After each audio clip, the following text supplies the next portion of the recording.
All right, this is just a quickie to explain to those of you who may not be aware of political nuance why Jim Jordan got rejected so soundly for the position of Speaker in the House.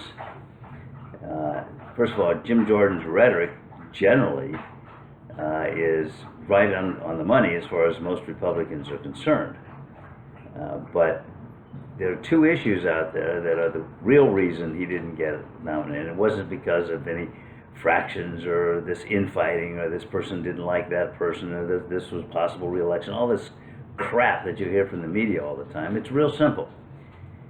Jim Jordan was not going to allow a vote for funding of Ukraine to be brought to the floor. Now, the way it works in Congress, for those of you who don't pay attention to the Roberts rules and all of the procedures like I do, is that the Speaker of the House has enormous control.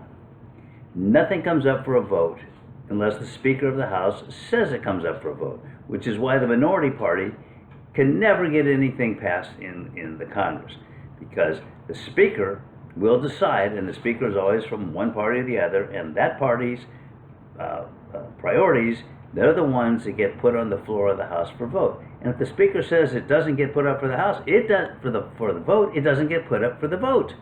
They can just shut down anything. And the more and more the conservative wing of the Republican Party is against funding of the war in Ukraine. So that would not come to the floor with Jim Jordan, and everybody knew it. Which means if you're a Republican who supports or continuing to help Ukraine in this war against Russia, then you're not going to let Jim Jordan take over as Speaker, because he will gut that, and the United States will not be able to provide any additional support for Ukraine. The second thing, and it's related to that, is the budget. The budget provides for funding for Ukraine. I'm sorry, the present one doesn't, but that issue is part of the budget. So if there's no provision in the budget for that, then the Senate won't approve that, and there'll be no budget, and the government will shut down. And they know that Jim Jordan would not allow any funding for Ukraine to be part of the budget. And therefore, these right-wingers, they crave a government shutdown. I don't know why, but they do. So with Jim Jordan in there, you'd have a government shutdown, and you'd have no funding for Ukraine, and that's what the right wing of the party wanted. But the vast majority of Republicans in the Congress are not that far right wing, and particularly the ones that came from districts that voted for Joe Biden. They want a budget passed. They don't want the government shut down, and they want funding for the war in Ukraine. Now you can say, do they really want that, or do they want it because it's politics and they're from Democratic districts? I don't know, and I don't care. It doesn't matter. What matters is those are the two issues, both related issues. Those are the reasons that Jim Jordan didn't get elected. So the question now is, what do the Republicans do about this? They have to vote for somebody, and if they put forward somebody who wants funding for Ukraine and wants to keep the government open and doesn't want to shut down this kind of spending, then the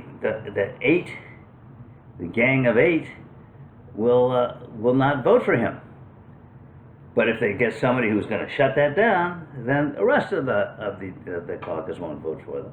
So what they're going to have to do, I believe, is they're going to have to put together a coalition between the so-called moderates, that is all the Republicans except the gang of eight, and basically the Democrats, just like they did for the budget resolution they just passed. All the Democrats voted for it. Enough Republicans voted for it that they were able to pass it. The Democrats did a favor for McCarthy in voting for that unanimously. They could also vote for somebody for Speaker, but it would have to be somebody who would promise that he would bring up the funding for Ukraine up. He would put it on the floor for a vote. So, in my prediction is that there's going to be a coalition of all the Democrats and a number of Republicans, just as there was a coalition that passed this the latest budget resolution was just kick the can down the road 60 days, 30 days of which are gone already. But I think you'll see the same type of coalition get together and elect a speaker.